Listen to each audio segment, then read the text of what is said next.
నమస్తే. Welcome to our channel. ప్రస్తుతం మనతో సీనియర్ జర్నలిస్ట్ దాము బాలాజీ గారున్నారు. వారితో మాట్లాడదాం. సార్ నమస్తే సార్. నమస్తే.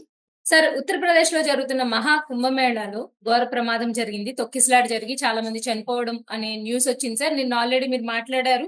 సో, అసలు ఎందుకని ఇలాంటి ఇన్సిడెంట్ జరిగింది సార్? అలాగే పూర్వంలో కూడా చాలా సార్లు కుంభమేళా జరిగింది కదా! అటువంటప్పుడు కూడా ఇలాంటి ఇన్సిడెంట్స్ జరిగాయా సార్? మహాకుంభమేళాలో ఇప్పుడు ప్రయాగరాజ్‌లో ఈ త్రివేణి సంగమంలో హ్మ్. 29వ తేదీ early morning around between 1 and 3 ఈ మధ్యలో తొక్కిసలాట జరిగింది. సెక్టర్ 16 అని చెప్తున్నారు. ఇదేందంటే గంగా, యమున, సరస్వతి నదుల సంగమం అన్నమాట. ఇది ఇక్కడ ఎక్కువగా ఈ అదే పవిత్ర స్థానాలంటారు. ఇదేందంటే మౌని అమావాస్య. మౌని హ్మ్. అమావాస్య అనేది వెరీ వెరీ చాలా పవిత్రమైనది. హ్మ్. మనకు మామూలుగా ఈ పవిత్ర స్థానాలనేవి ఓవరాల్‌గా 6 డేట్‌లలో జరుగుతున్నాయన్నమాట. ఇప్పుడు ఈ కుంభమేళ అనేది జనవరి 13 నుంచి ఫిబ్రవరి 26 వరకు 45 రోజులు జరిగితే, ఇందులో 6 రోజులు పవిత్ర స్థానాల డేట్లు ఇచ్చారు. జనవరి 13, 14, జనవరి 29, దాని తర్వాత ఫిబ్రవరి 3, 12, 26. సో, ఇదన్నమాట షెడ్యూల్. అందుకని 6 రోజుల్లోనే అందరూ గూడా 6 రోజుల్లోనే చేయాలి అనుకుంటారు. సో, అందుకనే క్రౌడ్‌లు విపరీతంగా వచ్చారు. సో, ఇప్పుడు నిన్న మనం చెప్పుకున్నాం. బట్ ఇప్పుడేందంటే అఫీషియల్‌గా ఉత్తరప్రదేశ్ ప్రభుత్వం ప్రకటించింది. ఇది దానికి సంబంధించి ఆ కుంభమేళాకు సంబంధించిన ఐజీ ఎవరైతే ఉన్నారో వైభవ్ కృష్ణ ఆయన అనౌన్స్ చేశారు. డీఐజీ. ఆయన ఏం చెప్పారంటే 30 మంది చనిపోయారు.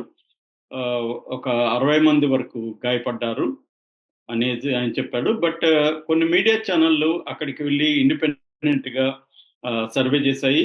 అందులో చాలా మంది బాధితులతో అక్కడి నుంచి బయటపడిన వాళ్ళతో చాలా మందితో మీడియా మాట్లాడారు. ఆహ్, వాళ్ళు బాధితులు ఏం చెప్తున్నారంటే ఇంకా ఎక్కువ మంది చనిపోయారు. మా ఫ్యామిలీస్‌లో 5 మంది లేదు. మిస్ అయ్యారు. నలుగురు మిస్ అయ్యారు. మేము 30 మంది ఎళ్ళాం మా ఊరు నుంచి. 6 మంది కనబడలేదు. ఇలాగా వాళ్ళు చెప్తున్న బైట్స్ అంతా కూడా నేను చూసాను. So, okay sir. ఇంకా ఎక్కువ మంది చనిపోయినారా అన్న డౌట్ అయితే వస్తుంది. ఎందుకంటే మామూలుగా ఆయన వైభవ్ కృష్ణ కూడా చెప్పాడు. మేము ముందుగానే నేను హెచ్చరించాను అక్కడున్న నిర్వాహకుల్ని. పెద్ద ఎత్తున జనం వస్తారిక్కడికి అని చెప్పి.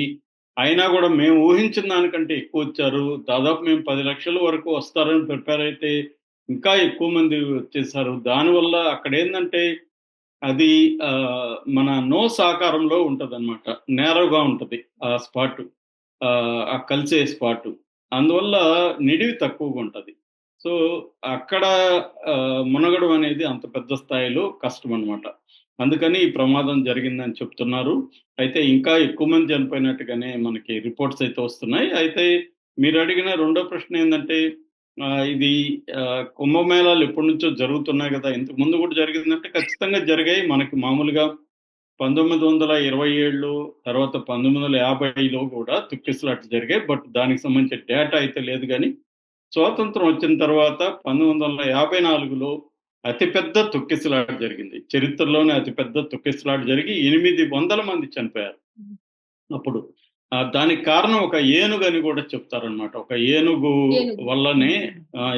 ఏనుగు అది దానికి ఉన్మాదంలాగా వచ్చి జనంలోకి వచ్చేసింది. దానివల్లనే తొక్కిసలాట జరిగింది. 800 మంది చనిపోతే, అప్పుడు గూడా దాని మీద విచారణ అవన్నీ కూడా నెహ్రూ గవర్నమెంట్‌లో ఏశారు. అది గూడా అప్పుడు ఫిబ్రవరి 3 అది గూడా ఇలాగే మన అప్పుడొచ్చి అలహాబాద్ అనేవాళ్ళు దాన్ని. ప్రయాగరాజ్‌కి తర్వాత పేరు మారింది. అలహాబాద్‌లో జరిగిందది.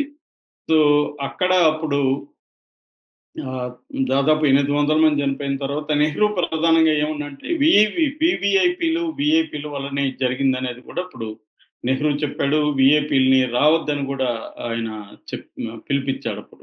ఆ తర్వాత మనకి పెద్ద ఎత్తున జరిగిందొచ్చి 1986లో హరిద్వార్‌లో జరిగింది. ఆహ్, ఆహ్, అప్పుడు కూడా 50 మంది చనిపోయారు. హరిద్వార్ 86లో. తర్వాత 92లో ఉజ్జయిని సింహస్థ కుంభమేళా అని పిలిచారు దాన్ని. ఈ సింహస్థ కుంభమేళాలో గూడా 50 మంది చనిపోయారు.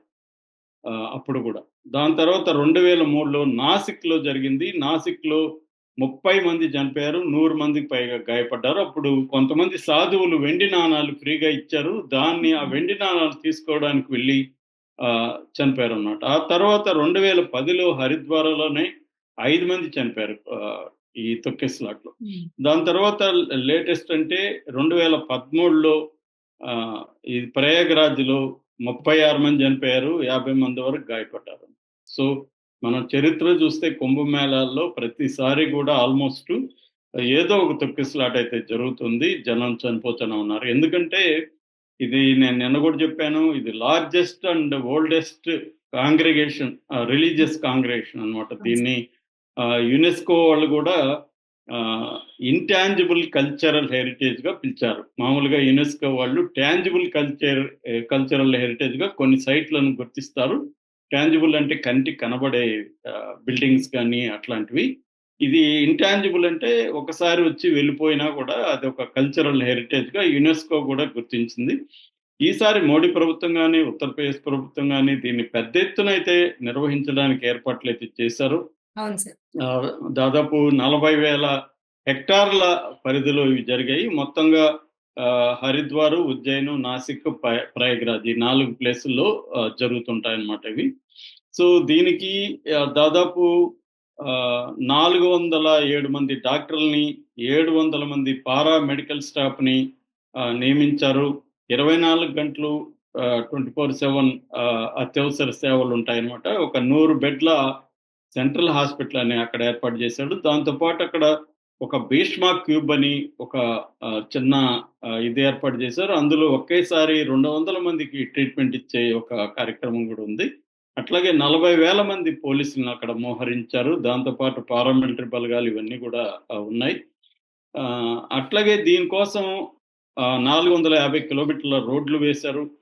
గార్డ్స్ దాదాపు మొత్తం 25 సెక్టర్స్‌ని ఏర్పాటు చేశారన్నమాట. అంటే ఇంతకు ముందు కంటే కూడా పెంచారు మొత్తం గూడా. అవును సార్. ఏర్పాట్లన్నీ పెంచారు. తర్వాత ఏఐ టెక్నాలజీ ఉపయోగించి సీసీటీవీలు, తర్వాత హెలికాప్టర్లు ఒక రకమైన ఆహ్, నాసా ఎట్లా ఏర్పాట్లు చేస్తుందో ఆ స్థాయిలో చేశారు. అయినప్పటికి కూడా ఈ ప్రమాదం జరగడం అయితే దురదృష్టకరం. ఎందుకంటే దేశ విదేశాల నుంచి భక్తులొస్తారు. దాదాపు ఫస్ట్ అయితే 40,00,00,000 వస్తారని అంచనా వేశారు. ఇప్పుడైతే 50,00,00,000 అని చెప్తున్నారు. సో, ఎక్కువగా మహిళలు చనిపోయినట్టుగా మనకు అర్థమవుతుంది దీంట్లో. ఎందుకంటే అక్కడ ఎక్కువ మంది వాళ్ళే ఉన్నట్టుగా చెప్తున్నారు. వాళ్ళలో ఎక్కువ మహిళలే. ఎందుకంటే వాళ్ళు ఫిజికల్‌గా మెన్‌తో పోలిస్తే బలహీనంగా ఉండడం కూడా ఒక కారణం. దానివల్ల వాళ్ళే చనిపోయారు. అయితే దీని మీద ఇటు ఆప్ గాని, ఇటు సమాజ్‌వాదీ గాని విమర్శలు కూడా చేస్తున్నారు. దీనికి ప్రధాన కారణం వీళ్ళు ఫోకస్ చేయట్లేదు అక్కడ. వీవీఐపీల కల్చర్ బాగా పెరిగిపోయింది.